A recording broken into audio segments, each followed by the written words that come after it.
Hello, how's it going? In today's video, I'm going to be ranking every perk that is currently in Modern Warfare 3 Zombies. Now, these are all perks that we've seen before, but I would argue some of the less useful perks in previous games are actually kind of essential right now, and some of the perks that used to be mainstays, things that you'd want every single round in Zombies, now aren't actually that useful anymore. Now, of course, this is a subjective list, and it really does depend on what you're doing, you know, whether you're trying to push missions, whether you're trying to survive in tier 3 to try and unlock new schematics, or whether you're trying to do the camo grind and just murder as many zombies as quickly as possible. But let me know your thoughts in the comments below, let me know your rankings. I'd be super interested to hear if anybody's found any really useful sides of the perks I say are rubbish. If you liked the video, of course, don't forget to like and subscribe. Right, we're going to go from the worst to the best, and we're going to start at number 9 with Tombstone Soda. And I can already imagine people typing out comments saying, but wait, don't you know about the exploit that lets you get loads of money? I do, and I'm not a big fan of exploits anyway, and this game is pretty much a little bit too easy, if anything. Like, I've burnt through all the content, you know, I've finished the Borealis camo grind, I've finished all of the missions, and I'm kind of stuck for things to do. The last thing I need is to have basically an infinite amount of money if I want to grind it up. If you're not interested in doing that exploit, then Tombstone Soda only really has any benefit in a very particular situation, which is if you've managed to get something really good, like a high-end schematic or some good crystals or something like that, and then you die in the game and don't manage to exfil, you'll be able to go back to your gravestone and pick it up, so you won't have actually lost the stuff in that backpack. Now for me, that doesn't happen very often. Like, of course I die in the game sometimes, but a lot of the time someone will come and res me, unless I'm in tier 3, which is probably when Tombstone Soda would be most useful. But then when you get into the next game, you now don't have your armor, you don't have your backpack, etc., and you've got to go back into tier 3 in order to grab your tombstone. And at least once, I've died trying to grab that stupid tombstone. So for me, this is just an incredibly situational perk. It doesn't come into its own very often, like I don't find it very useful very often. And so when I'm playing 99% of the time, it just does absolutely nothing for me, which is kind of boring. I do wish it had that effect from Black Ops Cold War, where I think once you had upgraded it, if you died, it kind of turned you into this ghost monster thing, where if you could get back to your body, you could actually res yourself, but, you know, your spirit form was a little bit fragile. I thought that was really interesting. That would be awesome for solo players, so I'm hoping with a lot of these perks that eventually they add some of those extra effects. At number 8, we have Elemental Pop. This is a bit of a weird one because it doesn't really do anything bad unless you're doing camo challenges. If you're doing camo challenges, never pick up Elemental Pop because you'll get a brain rot zombie at just the worst time and it'll mess everything up. It'll take out specialist zombies that you wanted to be able to shoot. It's an absolute nightmare. But the big problem for me of Elemental Pop is just how random it is. It does things that you can't predict. It doesn't give you a really tangible benefit in a way that you can control. It doesn't change the way you play the game. It just means while you're shooting, occasionally you'll get a random elemental effect happen. Now, in my mind, none of the elemental effects are that useful other than maybe brain rot, like I said, if you're not doing the camo grind. All of the others are a little bit lackluster, so being able to just occasionally get one of them trigger at random doesn't seem that useful to me. At number 7, I have Deadshot Daiquiri. Now, if you're playing on keyboard and mouse, this could probably even be lower down than Elemental Pop.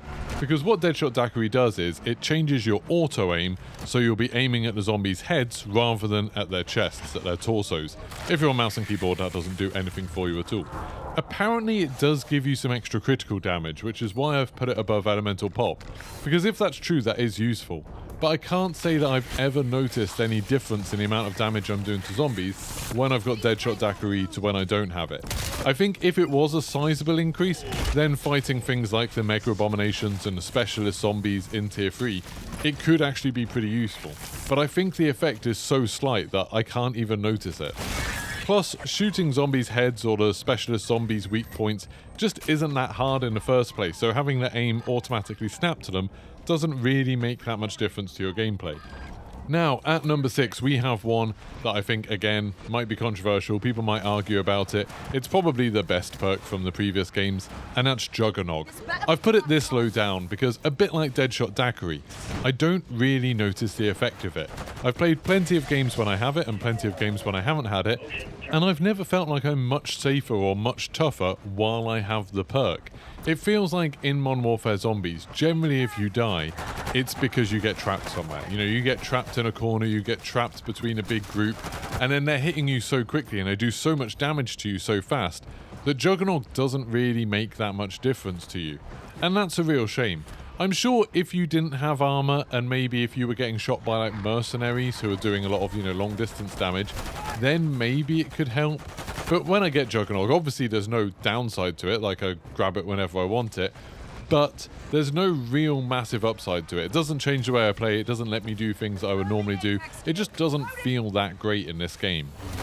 At number 5, we have one that I really could have put higher up, I think, and that's Depth Perception. And this is one of the most situational ones. So Depth Perception basically lets you see through walls, lets you see zombies through walls, and in previous games that wasn't that useful.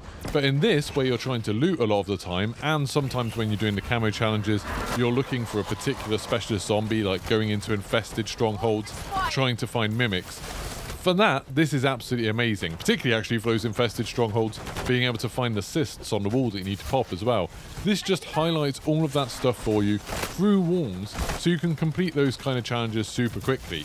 It also lets you find a lot of those hidden caches, so when you don't know the map very well, like most of us right now, there's actually these little circular hidden things in the floor, like in old DMZ used to have those radioactive canisters. It's the same model, I think. And these will often have really good loot in them, even in tier 1, and they're all over the place, but I miss them all the time unless I have Depth Perception on. Then that'll highlight them, lets me see them as I run past them, lets me get some much better loot. So while it doesn't really help you kill anything, it does help you complete missions, helps you get those camos done. Depth Perception is super useful. Now at number 4, we have one that suffers a little bit from the same sort of thing as Juggernog, and that is Stamina Up. So Stamina Up used to be an absolutely amazing one, helps you to run faster, especially if you're carrying something heavy. It has the same effect in this game, helps you to run a bit faster, but I would argue that that's not massively useful in Modern Warfare Zombies. It's something that's nice to have, and it is going to be constantly helping you, but often I'll just run one weapon anyway, so I'll have an empty secondary, which means I can just use my fists to run quickly, and I haven't really noticed a massive difference whether I'm using Stamina Up or not when I'm running with my fists. Now, if you are carrying 2 big guns, say you've got like an LMG, and then you find something like the Scorcher or the Wonderwaff, then Stamina Up might be super useful to you. And I've put it this high up, really, just because it is always a positive thing, it is always a good thing. It's just not particularly spectacular. It doesn't really make as much difference as it used to. Then for number 3, we've got one that I think a lot of other people would put lower down, and I definitely would have put lower down until maybe a couple of days ago, and that is PhD Flopper. PhD Flopper basically lets you dive on the ground and make an explosion. That's not particularly useful. It's funny, but it's not useful. But the best thing about it is that it stops you from being able to hurt yourself with explosions and fire damage, and stops you from taking any damage from the dog's fire and from the gas inside the infested strongholds. This is an absolute game changer if you're doing things like tier 2 Outlast missions, where often there'll be tons and tons of dogs coming in. That fire not doing any damage to you is absolutely huge. Obviously, it's also super useful if you use weapons like the ray gun or the grenade launcher, where it's very easy to damage yourself. Those are incredible weapons and really, really good, and you need PhD Flopper to be able to use them. It just gives you so much more survivability in so many situations in a game. I absolutely love it, and there's certain weapons, like I said, the ray gun and the grenade launcher, or if I'm doing certain things where there's going to be lots of dogs attacking me, I'll see PhD Flopper as one of my most prioritized perks.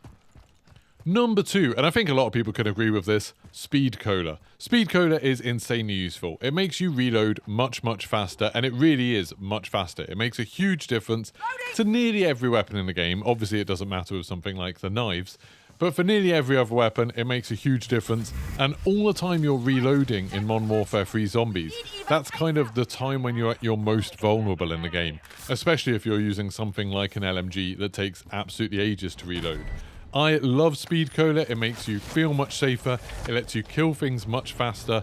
It's just absolutely awesome. And it's another one of those perks that I would rather have in every single game if I can. I'll always prioritize that one. Then finally we get to number 1, what I think is the best perk in the game. And I'm going to say it's Quick Revive. And again, I wouldn't have said this a few days ago.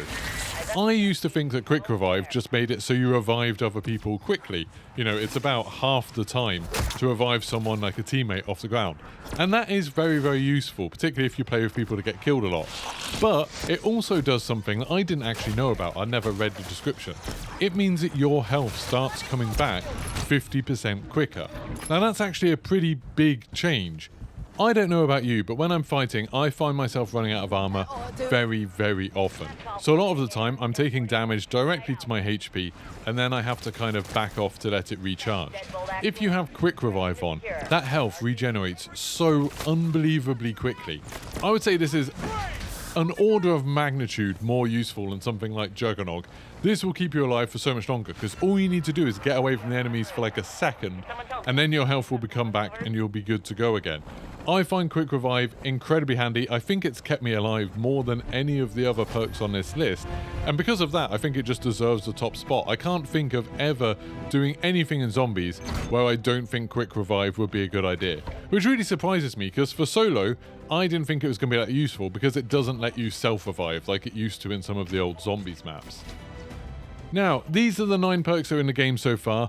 Obviously, we're all expecting there to be a few more perks over time. On the back of the Collector's Edition, I think there was a Widow's Wine one, which I think that would be super useful. I'd love to know in the comments what sort of perks you're hoping they add to the game. And like I said, let me know about the rankings. Do you disagree with any? Are there any of these perks that I've been saying are bad that are actually super good? Let me know in the comments. I'll be super interested to hear from you. If you enjoyed this, don't forget to like and subscribe, and I'll see you for the next one. Goodbye.